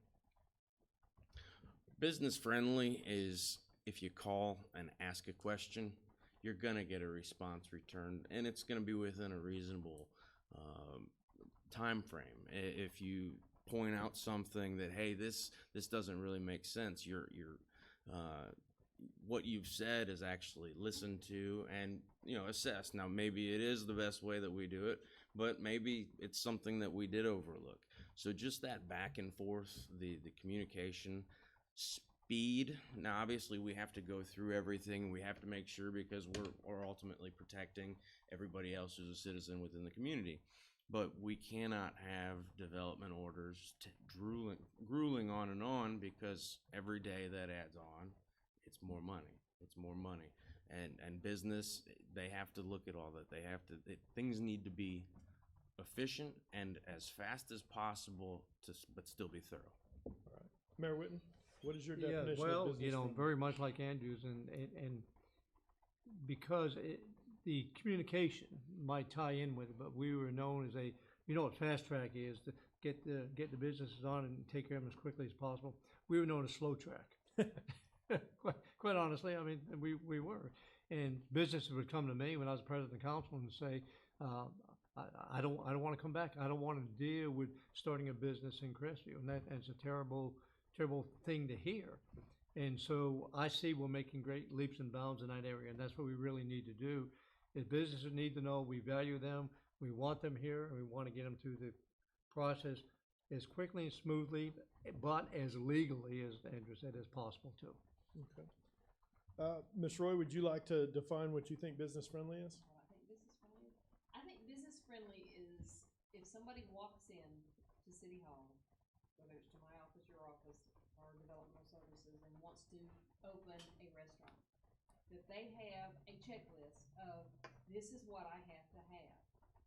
This is the regulations. This is what I can serve. This is where, there's always the outside stuff. And if you've sat through LPAs and TRC meetings, there's always the roadways, and FDOT has their say in it, and DEP has their say in it, and all that other stuff. But our guys know most of the time what that's going to be. If somebody walks in, this is what you have to have. This is how much your business license is going to have. This is what you have to have a business license. This is how much your water connection is going to be, or that you'll have to connect to water. You'll have to pay a tap fee, so they know A, what they have to do, and B, what their costs are going to be approximately up front before they start digging into it and find out 6 months down the road, oh, there's the fee for this, and there's a fee for that, and there's a fee for this. It should all be outlined somewhere that somebody can walk in. And to carry on with Please. that, if I may, business owners, they run a set business, or maybe they have multiple businesses, but they're all industry specific. If they're a builder, if they're a developer, those are usually who the businesses are hiring to do these processes. And if the business owner doesn't know the process, then it's even harder for them, if they're trying to do it on their own, to go out and learn that while they're maintaining their operations or growing or any of the other Yep. Yeah, I think a well-informed staff creates a well-informed client, which creates a business-friendly atmosphere. As long as everyone knows what's expected and delivers what's expected, we remove the steps that aren't necessary, then we'll be business-friendly. But that's good. That's a great, people like to use that term, so I wanted to see how do we define that term. All right, I'll start with you, Mayor Witten. Will the Bulldogs win their next football game against Navarre High School? Oh, absolutely. All right. No doubt about it. What do you think, Andrew? I think we got them. All right, good. I'll go back to you for this one, Mayor Witten. What is the hardest decision you've had to make as an elected official? And I watched the city council meeting in Fort Walton last night, and that council had a very tough decision. Oh, so- yeah, they sure did. I think probably the hardest one, the one that put us through a lot of, wrapped us around the axle was when we did the alcohol change on Main Street a couple of years ago. I think the hardest one was the Confederate flag issue, because that was an issue that was, you know, I mean, it had been boiling for years, been brought in front of the council for years, and there was no set resolution to it. And so the people a few years back didn't like the way it was resolved. It had been resolved strictly in the mayor's office, and they felt like it didn't get a public forum. So we brought it to a public forum. We had, if I remember correctly, 81 people in attendance, and 79 of them came in front of the council, and it lasted 4.5 hours. Not that I remember anything about it, but and there were, I mean, there were pros and cons. But what it showed is that the council members took everybody's input seriously. Didn't make a snap decision. They said, we'll be back in a couple of weeks with a decision. Went out and talked to the public, came back and took a vote on it. And in a way, kind of reached a compromise. It wasn't, we're just going to rip the flag down and forget about the Southern heritage. But we're not going to leave it up there if taxpayers are going to have to contribute to it and some of them be offended by it. So the council donated it to the family that the memorial was named after, the Lundy family. But that was a tough process. It went over a long period of time and created bad feelings on both sides. But it's one of the things they pay us the big bucks to do, right? Right. Councilman Rinse, what is the toughest decision you've had to make as an elected official? You've had it pretty easy, boss. I was gonna say, yeah, there haven't been too many fastballs that have came past. I know that they're going to be coming here shortly. If I had to bring up one topic, then I would say before I was an elected official, but it was something that I was sitting in one of those seats out there and kind of just hoping it was already April 1st, and that is the red light cameras. So, but I'll leave it at that. All right. We're actually got a question about that I'm going to hit you with shortly.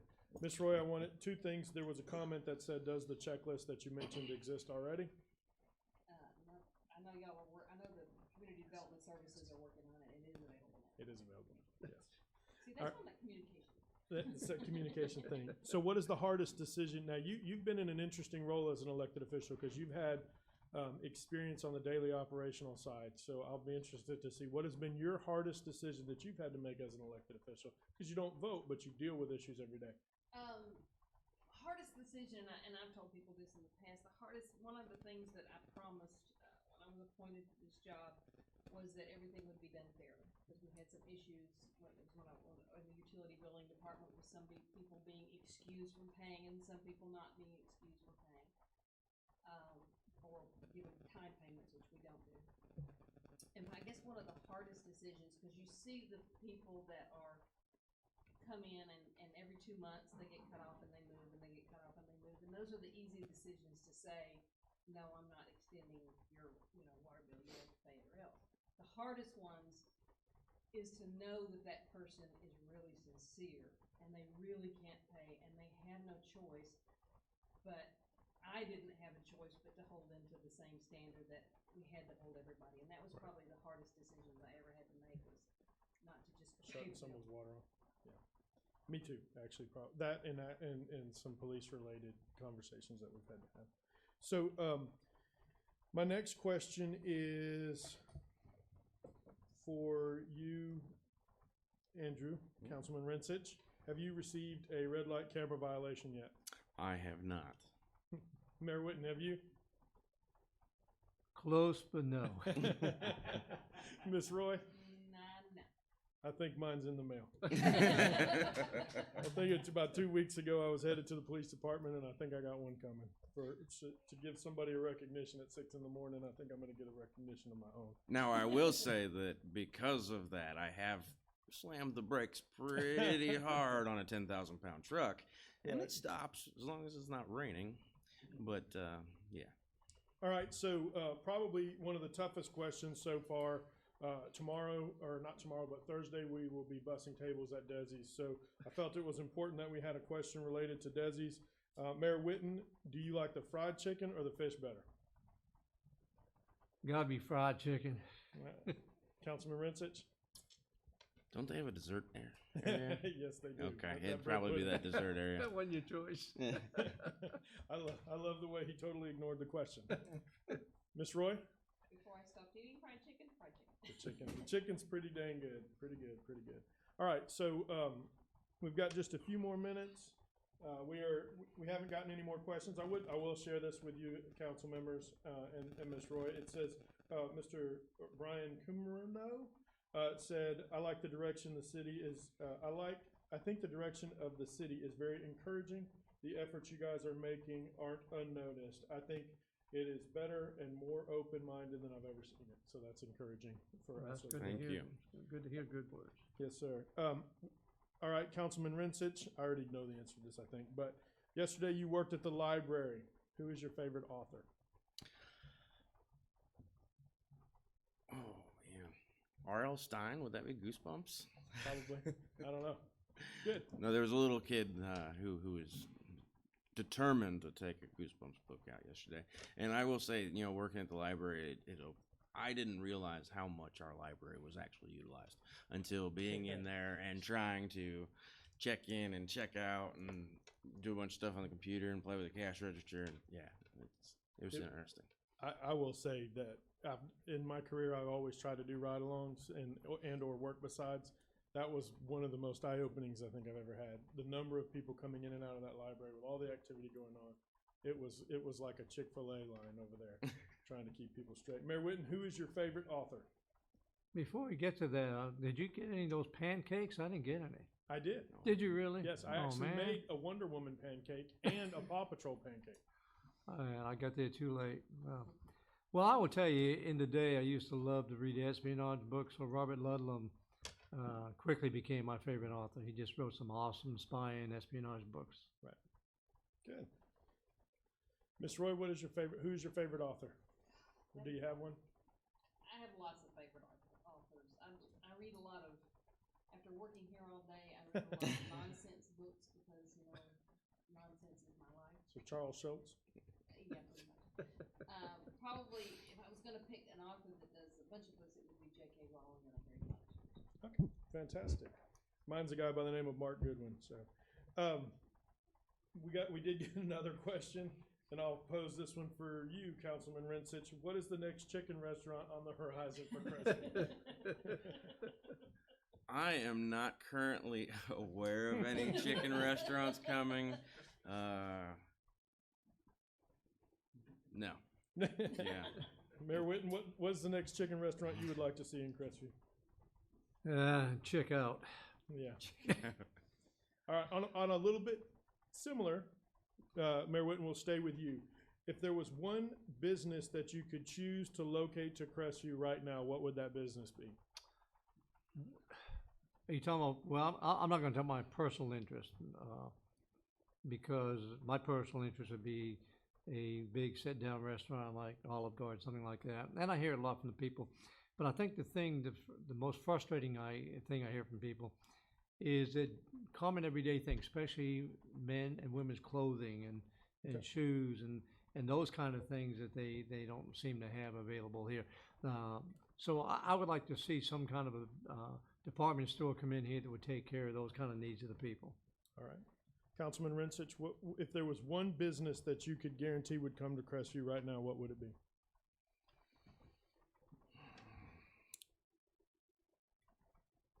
That's something I hear all the time as well, is that we don't have anywhere to shop. The problem we run into is that the e-commerce is really taking a bite out of that.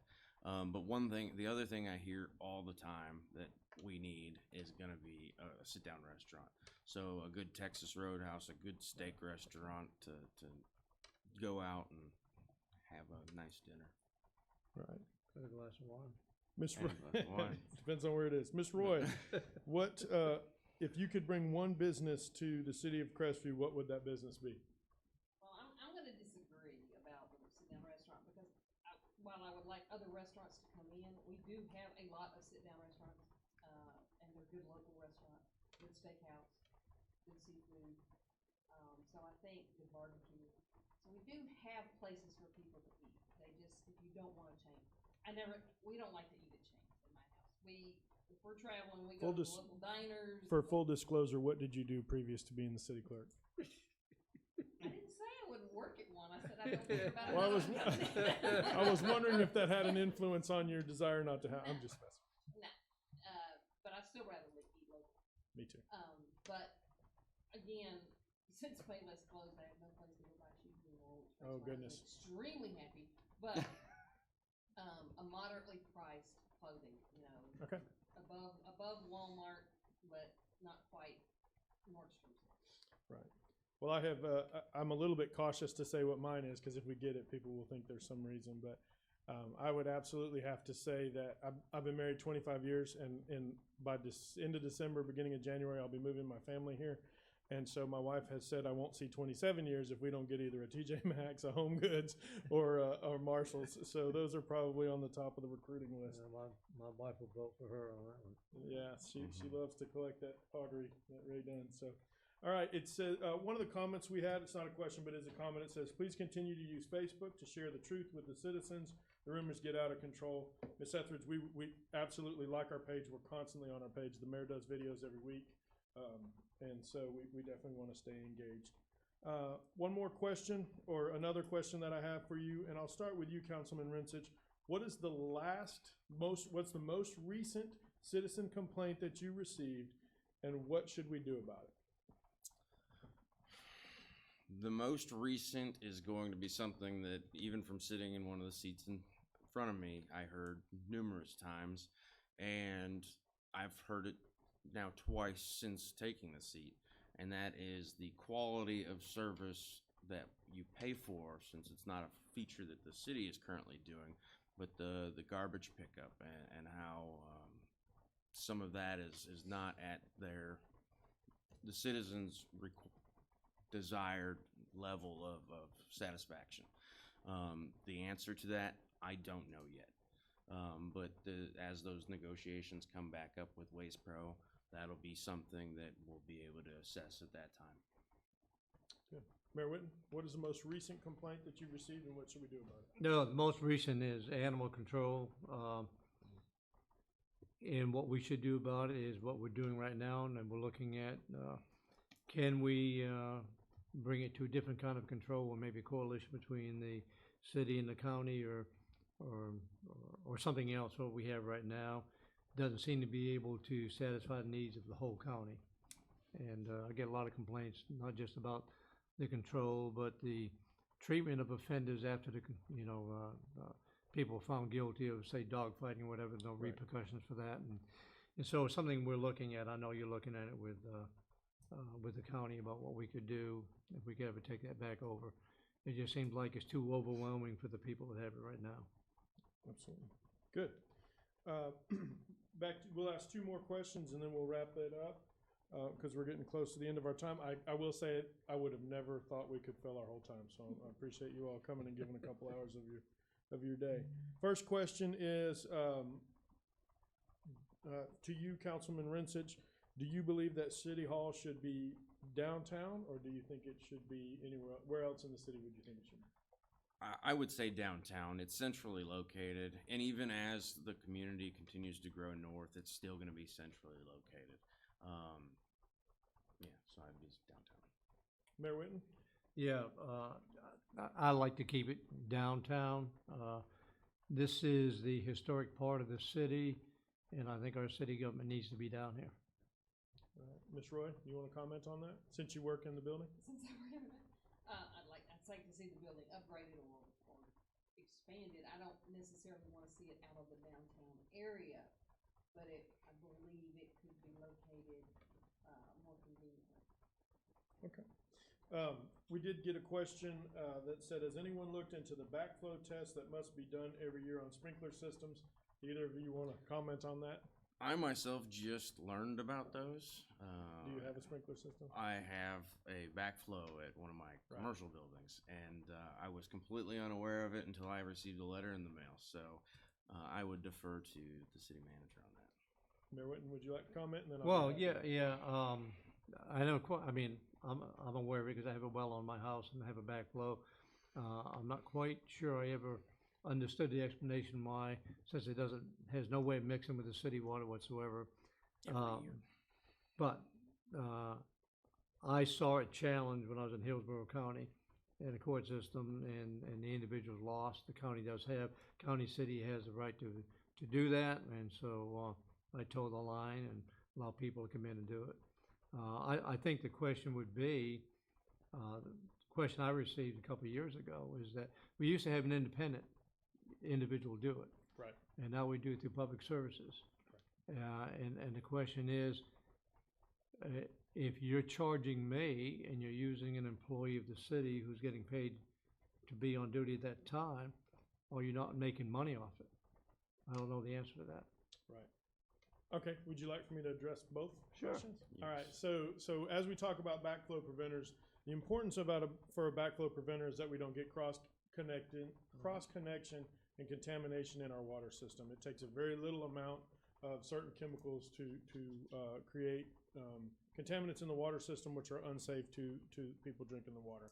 In an area where you have some wells and some people have their sprinkler systems connected to the water system, or your fire sprinkler system is connected to the water system, it's important that we ensure that there's no cross connection that creates contaminants. So it's a must. Could you go a little further on that? Because I don't understand, if I have a well with a completely different system, I only use it in irrigation, has no connection to my water system, but that's what I could never understand. What's a cross connection with our two independent systems? Yeah, and in a case where the well itself is not connected to the water system, if your potable water is not a backup to your well, I'll review the policy.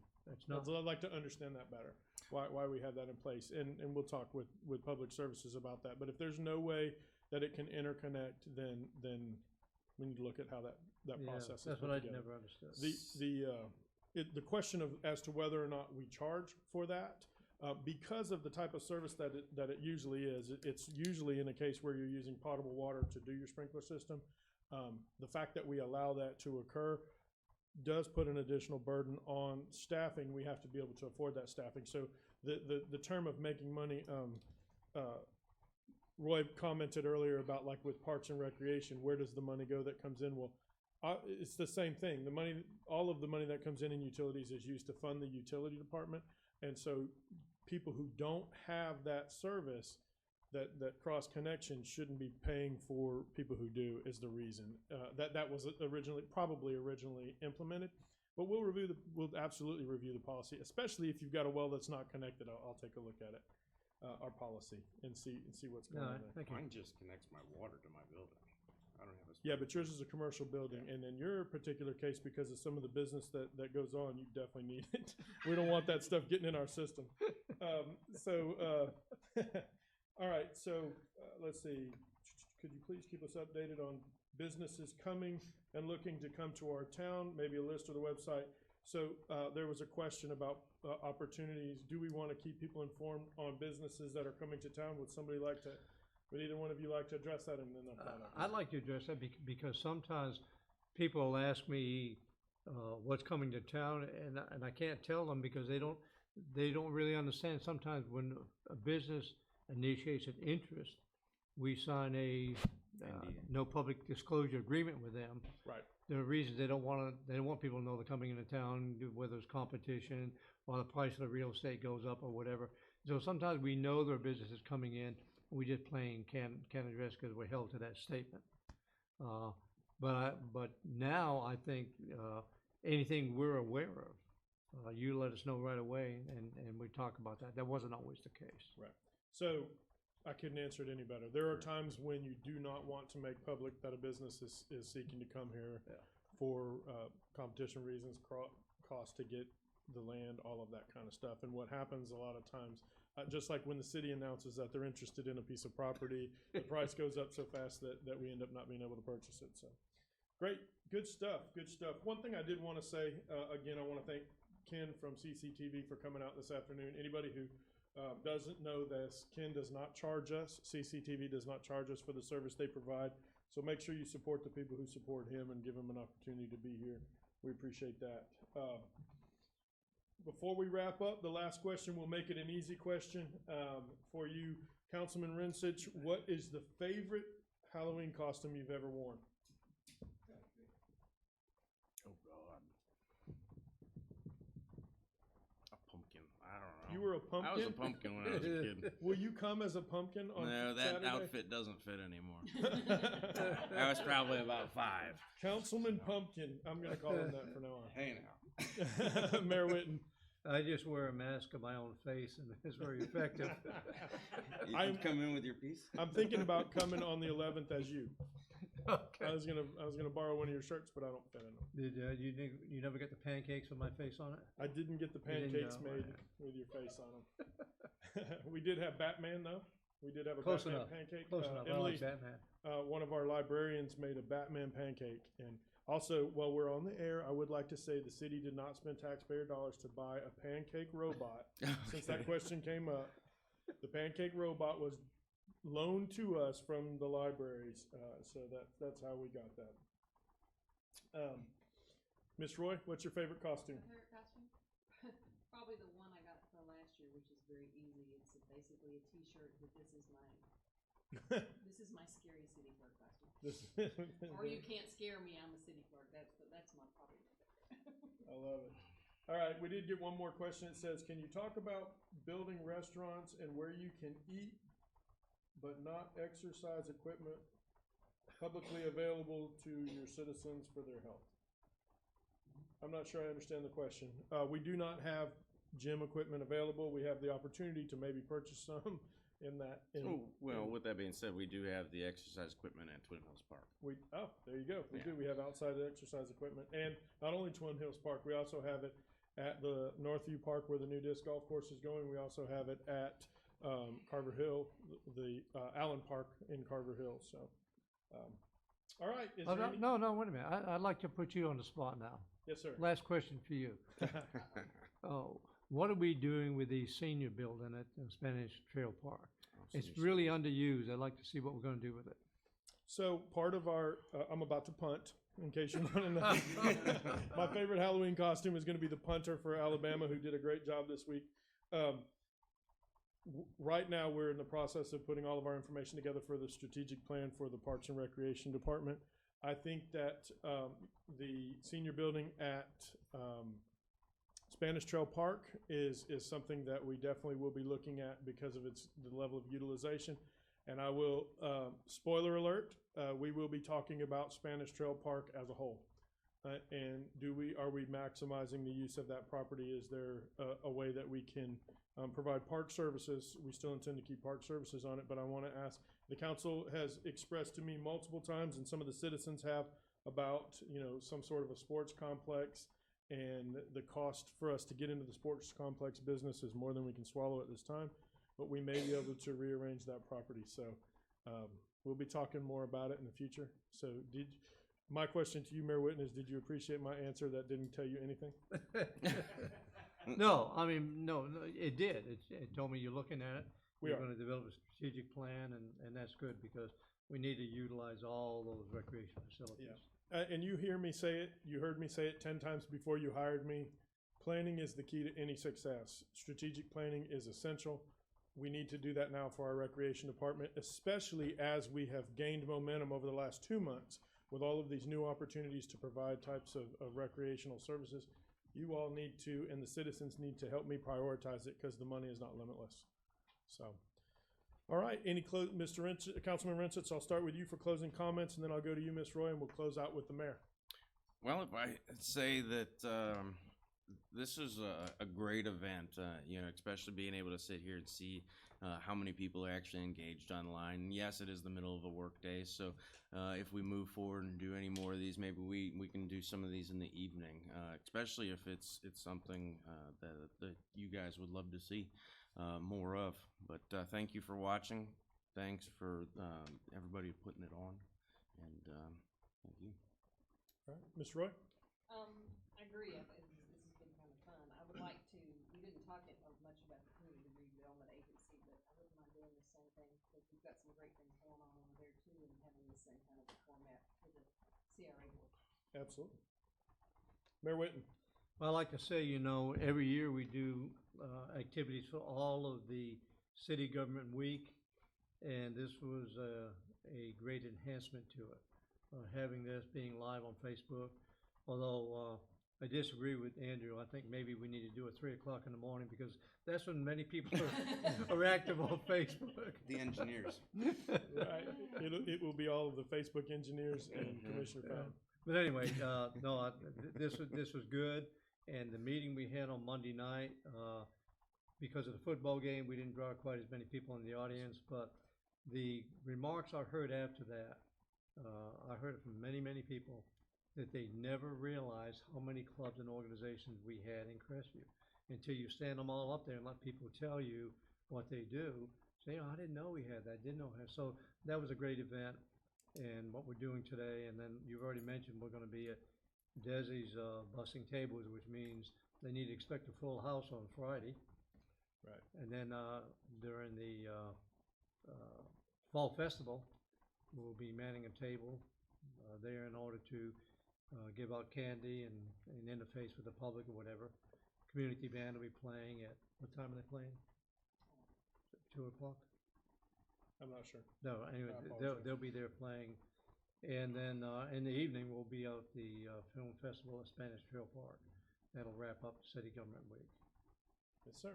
That's Hocus Pocus, isn't it? And the movie is Hocus Hocus Pocus. Pocus. And we've had over 1,100 people say they're interested in coming. Over 100 had said they would be there, and 24,000 engagements on that Facebook post. So it's That's awesome. That's Also good. doing the truck or treat. I believe so. Yes. So, all right. Well, thank you all for tuning in, and thank you, CCTV. Have a good day. All right. And then that's a wrap. Mic drop. I think